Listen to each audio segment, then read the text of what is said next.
नमस्कार दोस्तों, क्या हाल चाल हैं आपके। बहुत अच्छे हैं। बहुत स्वागत करती हूँ नीलम कृष्णा चैनल में आपका। उम्मीद करती हूँ सब बहुत स्वस्थ हैं, अपना बहुत सारा ध्यान रख रहे हैं।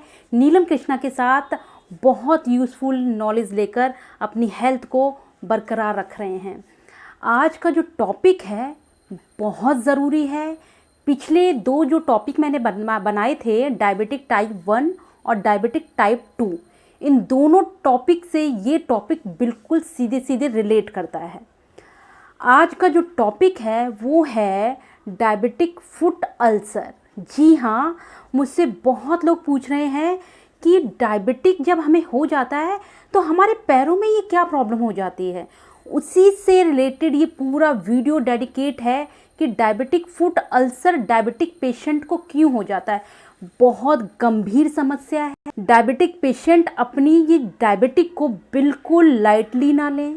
सावधान रहें कि ये डायबिटिक अगर आपके शरीर में लंबे समय तक रही ना तो शर्तियां ये डायबिटिक फुट अल्सर भी आगे जाकर बन जाएगी। डायबिटिक फुट अल्सर होता क्या है? डायबिटिक फुट अल्सर कुछ और नहीं, जो डायबिटिक हमें है वो साल दर साल जब चलती चली जाती है हमारे शरीर के साथ, हम उसकी कोई देखभाल नहीं करते, हम उसे ख़त्म करने का कोई प्रयत्न नहीं करते, किसी तरह की डाइट में चेंजेस नहीं लाते, कोई हम नियम नहीं मानते, किसी तरह के अपने शरीर के साथ, अपने खाने के साथ कोई रिस्ट्रिक्शंस नहीं रखते, तब एक भयानक रूप लेती है ये बीमारी और डायबिटिक फुट अल्सर के नाम से फिर हम इसके जानने लग जाते हैं।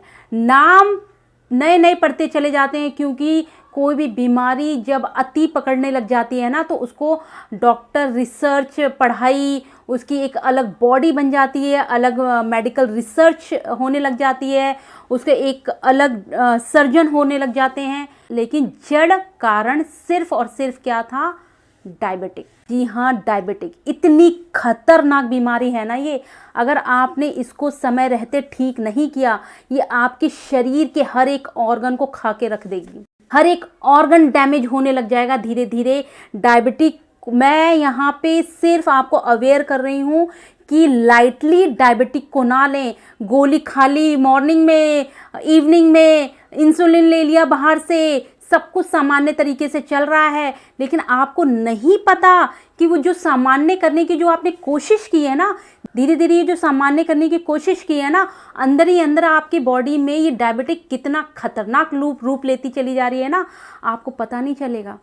आपको संकल्प लेना पड़ेगा अपने डायबिटिक को ख़त्म करने का, एक दृढ़ संकल्प लेना पड़ेगा। और जिस दिन आप ये ले लेंगे ना, उस दिन आप मेरा विश्वास मानिए, उस दिन से और 3 महीने तक अगर आप कंटिन्यू रहे, आपके डायबिटिक जड़ से ख़त्म हो जाएगी। डायबिटिक फुट अल्सर के बारे में आज हम डिस्कशन करेंगे डिटेल में। क्या होता है ये, कैसे हो जाता है, किन लोगों को हो जाता है, कैसे हम इससे निजात पाएं, कैसे इसको दूर करें, इसके भयानक रूप क्या ये ले लेता है, इन सब की चर्चा हम इस वीडियो में करने वाले हैं। ये वीडियो बहुत ज़रूरी है, खासकर उन लोगों के लिए जो 40 साल की उम्र हो गए हैं।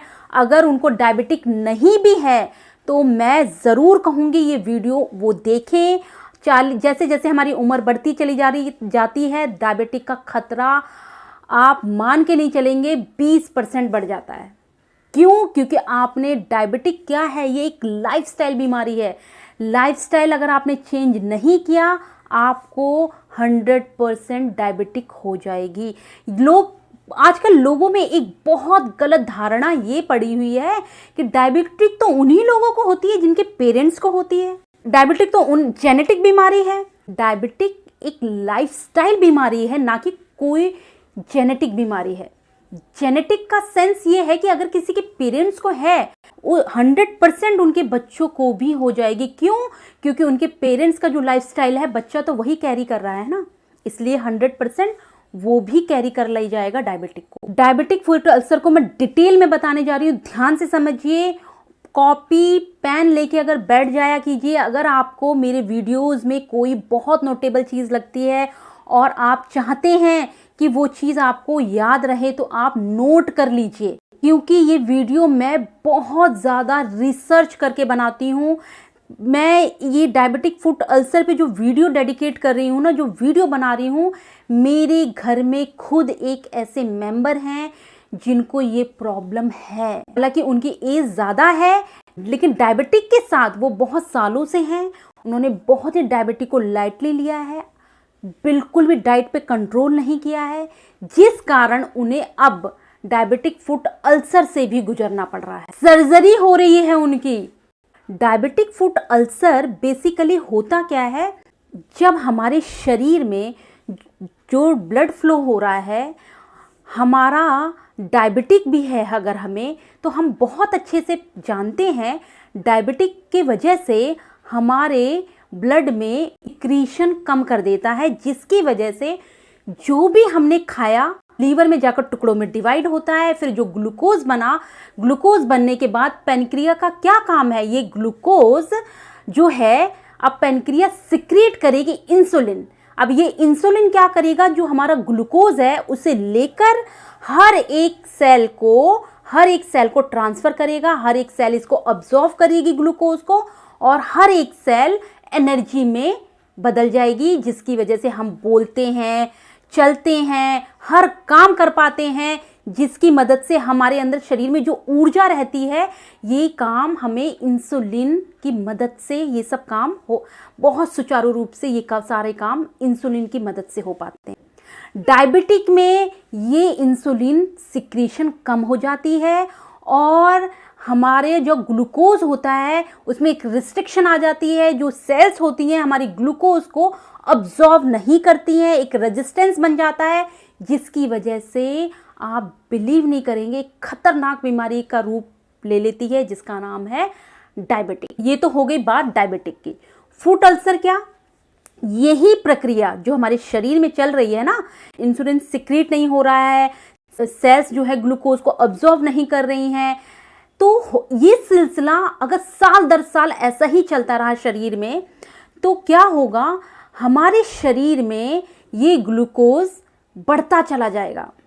जब ये ग्लूकोज बहुत ज़्यादा बढ़ जाता है तो डायबिटिक की वजह से हमारा जो ब्लड है उसमें एक केमिकल सिक्रीशन होना शुरू हो जाता है, जिसका नाम है एजी, जिसको बोलते हैं एजी। ये एजी नाम का जो केमिकल है हमारे खून को फिर धीरे धीरे गाढ़ा करने लग जाता है। जब ये हमारे खून को बहुत गाढ़ा करने लग जाता है तो एक स्थिति ऐसी आती है कि हमारा जो पैर है, पैर की नसों में ये गाढ़ा खून जमने लगता है, उसके थक्के जमने लगते हैं, क्लॉट बन जाता है, जिसकी वजह से एक क्या आ गया, रेजिस्टेंस आ गया, एक रुकावट आ गई। इस रुकावट की वजह से पूरा शरीर में जो ब्लड का फ्लो है वो प्रॉपर तरीके से नहीं हो पाता है।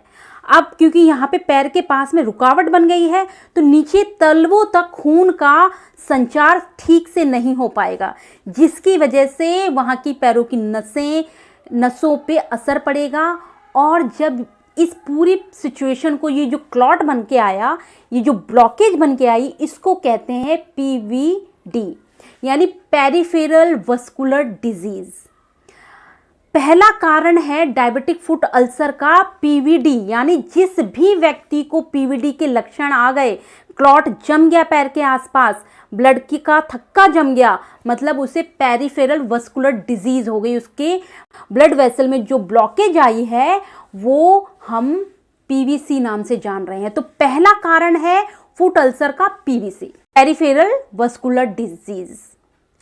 दूसरा, अब क्योंकि पैरों के नीचे ब्लड फ्लो ही नहीं हो रहा है इस रुकावट की वजह से, तो पैरों के नीचे की तरफ खून बहुत ही स्लो हो गया बहना।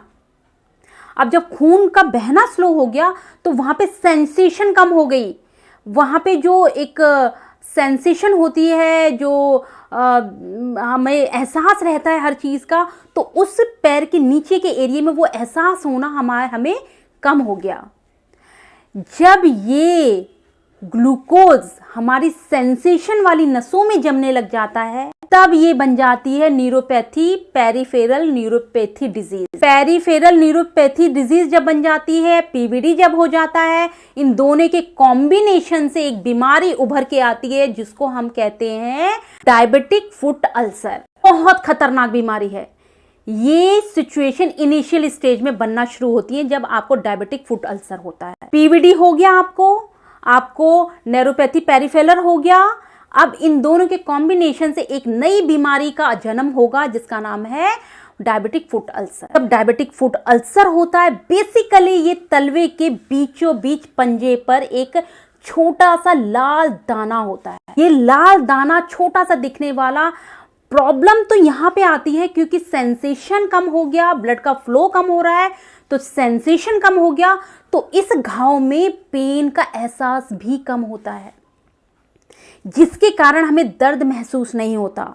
दर्द नहीं होता तो हम बहुत सचेत नहीं होते तो डॉक्टर के पास जल्दी से विजिट नहीं करते और आप चौंक जाएंगे। ये घाव जो छोटा सा दिख रहा है धीरे धीरे अंदर ही अंदर एक संक्रमण पैदा करता है, एक इतना भयंकर इन्फेक्शन पैदा करता है, हड्डी तक ये फुट अल्सर पहुंच जाता है और आपको एहसास तक नहीं होता है। अब जब हड्डी तक ये पहुंच जाता है तो हड्डियों को तक गलाने लग जाता है और एक ऐसी बड़ी सिचुएशन आती है जिसमें आपका पैर में गैंग्रीन होने लगता है। गैंग्रीन की वजह से पूरा पैर गलने लग जाता है। पैर जब गलने लग जाता है तो शरीर के हर हिस्से में ये संक्रमण फैलने की कोशिश करता है। जो पॉइजन टिश्यूज हैं, पॉइजन सेल्स हैं, वो बढ़ने की कोशिश करती हैं, ग्रो होने लगती हैं, पूरे पैर में, पूरे शरीर में धीरे धीरे फैलने की कोशिश करती हैं। अब उस सिचुएशन में हम डॉक्टर के पास जाते हैं। डॉक्टर जब देखता है कि हमारी सिचुएशन तो लास्ट आ चुकी है, हमारा पैर में तो ये संक्रमण बहुत बुरी तरीके से घर कर गया है, उस सिचुएशन में आप विश्वास नहीं मानेंगे, एम्यूटेशन नाम की सर्जरी करनी पड़ती है डॉक्टर को। ये एम्यूटेशन कुछ और नहीं, इसका मतलब आपके उस धड़ को, उस अंग को शरीर से अलग करके फेंकना पड़ता है, जिससे कि आपके शरीर के पूरे हिस्से में ये पॉइजन ना फैल जाए, ये संक्रमण ना फैल जाए, आपकी जान भी जा सकती है। ऑर्गन का आपके हर एक ऑर्गन में ये पॉइजन फैल सकता है। इतनी खतरनाक ये डायबिटिक बीमारी है। और जड़ कारण क्या था? सिर्फ डायबिटिक था। आपके शरीर में एक बीज रूप से सिर्फ एक चीज पड़ी थी, डायबिटिक नाम का एक बीज आपके शरीर में पड़ा था। आपने उसी वक्त इस मिट्टी से इस बीज को निकाल के फेंक दिया, यानी कि इस शरीर से आपने डायबिटिक नुमा बीमारी को निकाल के अगर फेंक दिया होता ना, तो आज की डेट में आप इसका नाम भी नहीं जानते। ये गैंग्रीन, ये डायबिटिक फुट अल्सर, इन सब के बारे में आपको जानने की कोई ज़रूरत भी नहीं पड़ती। और गाइज, ये सारी सिचुएशन पता है किस वजह से बड़ी हैं? आपकी सिर्फ और सिर्फ लाइफस्टाइल की वजह से। आपने अपने खाने पे कंट्रोल रखा होता, आपने अपनी उम्र का ध्यान रखकर अपने एक्टिविटीज़ को बढ़ाया होता, आपने जितनी कैलोरी गेन की है उस कैलोरी को बर्न किया होता, आप डायबिटिक के कभी शिकार ही नहीं होते। इसलिए ये तो हो गई बात डायबिटिक फुट अल्सर क्या होता है। अब जान लेते हैं डायबिटिक फुट अल्सर के लक्षण क्या हैं। देखिए, डायबिटिक फुट अल्सर के अगर देखा जाए पेशेंट में कोई खास बहुत ज़्यादा लक्षण नज़र नहीं आते, क्योंकि ये एक ऐसे इसमें बड़ी स्लोली ये काम करती है। इसमें आपको दर्द का एहसास नहीं होने देती है। जब ये पूरी जड़ कर जाती है ना, उसके बाद में आप क्योंकि ब्लड का फ्लो नहीं हो रहा ना, तो उस एरिया में आपको पेन ही नहीं होगा, एहसास ही नहीं हो रहा है आपको। तो आप मान के चलें, अगर आपके तलवे के बैक साइड में कोई हार्डनेस दिखे, आपको ड्राइनेस दिखे तलवे के बीच में, पंजे के बैक साइड में आपका जो तलवा है उसमें बहुत ड्राइनेस नज़र आए, बहुत हार्ड स्किन लगे, और कहीं कोई इन्फेक्शन जैसा फंगल सा कहीं कुछ नज़र आ रहा है, आप सचेत हो जाइए कि कहीं ये डायबिटिक फुट, अगर आप डायबिटिक पेशेंट हैं तो 100% सचेत हो जाइए। अगर आपको कहीं पे भी रेडनेस हो रही है, कहीं पे भी आपको बहुत टाइटनेस लग रही है तलवे के बीच में, तो आप सचेत हो जाइए। अगर आप डायबिटिक पेशेंट हैं तो आपके पैरों में बहुत सूजन अगर आ रखी है, बहुत सूजन, अगर सूजे हुए पैर हैं, मोटे मोटे हो गए हैं, सॉइलिंग है, आप सचेत हो जाइए। अगर आप डायबिटिक पेशेंट है, ये भी एकमात्र लक्षण है डायबिटिक फुट अल्सर का। अगर आपके तलवे के बैक साइड में छाले जैसी फीलिंग हो रही है, अगर आपको खुजली खूब होती है, आप समझ जाइए अगर आप डायबिटिक पेशेंट हैं तो मे बी अगर हो सकता है आपको डायबिटिक फुट अल्सर के निशानियां ये शरीर दे रहा है। अब आप इन सब खुजली हो रही है तो इसका ये मतलब मत निकाल लीजिएगा, अरे खुजली तो इसलिए होती है क्योंकि हमारे घूमने का योग नजर आ रहा है। अंधविश्वास इस कदर लोगों के अंदर है कि खुजली अगर डायबिटिक पेशेंट को हो गई है तो क्योंकि वो अवेयर नहीं है ना, नॉलेज नहीं है ना, उसने जानकारी लेने की कोशिश भी नहीं की है ना, तो मे भी हो सकता है कि आपको डायबिटिक फूड अल्सर के ये सिम्टम्स हों। इसलिए इन लक्षणों को नजरअंदाज मत कीजिए। आपको अगर ये लक्षण नजर आ रहे हैं, मान के चलिए कि डायबिटिक फूड अल्सर की इनिशियल स्टेज की निशानियां हैं, आप उसी वक्त अवेयर होकर डॉक्टर के पास विजिट कीजिए और इसको क्योर कीजिए। इसके बढ़ने से पहले इसको क्योर कर लीजिए। डायबिटिक फूड अल्सर के कारण क्या हैं, क्यों ये हो जाता है? कि अगर आप डायबिटिक पेशेंट हैं, मान के चलिए अगर देश में 7 करोड़ डायबिटिक पेशेंट है तो मान के चलिए उसमें से 20% लोगों को डायबिटिक फूड अल्सर होगा ही होगा, क्योंकि वो 20% वो लोग हैं जो डायबिटिक को क्योर नहीं कर रहे हैं, डायबिटिक को परमानेंट सही करने का तरीका नहीं ढूंढ रहे हैं, लाइफस्टाइल में डायबिटिक को लाइटली लेके चले हैं, लाइफस्टाइल नहीं बदल रहे हैं और साथ में इंसुलिन लेकर मेडिसिन खाकर वो अपनी जैसे पुरानी जिंदगी जी रहे थे उसी तरीके से चल रहे हैं। अगर स्मोकिंग कर रहे थे तो स्मोकिंग उनका प्रॉपर चल रहा है, अगर अल्कोहल ले रहे थे तो अल्कोहल उनका प्रॉपर चल रहा है पूरी तरीके से। जब ये सारी चीज़ों के साथ हम डायबिटिक भी हैं, हमें ये सारी चीज़ें इनटेक करना शुरू कर दिया, स्मोकिंग करना शुरू कर दिया, आप ट्रांस फैट लेना शुरू कर दिया, आपने अंधाधुंध आप कार्बोहाइड्रेट वाली चीज़ें खा रहे हैं, आप बाहर की बनी हुई ट्रांस फैट वाली चीज़ें खा रहे हैं, ग्लाइसेमिक इंडेक्स जिसका सबसे ज़्यादा है उन्हीं चीज़ों को आप इनटेक कर रहे हैं, तो अंत रिजल्ट ये होता है कि उस व्यक्ति को डायबिटिक फूड अल्सर हो जाता है और वो व्यक्ति 20% की कैटेगरी में आ जाता है जिनको diabetic food ulcer diabetic patient को होना ही होना है, क्योंकि वो इन सारी कंडीशनों को उसने प्रॉपर रखा, लाइफस्टाइल को नहीं बदला। इसलिए आप डिसाइड करें कि डायबिटिक को ठीक करने की कैटेगरी में आएंगे आप या डायबिटिक को बढ़ा के 20% कैटेगरी में आपको खड़ा होना है, ये आपको डिसाइड करना है।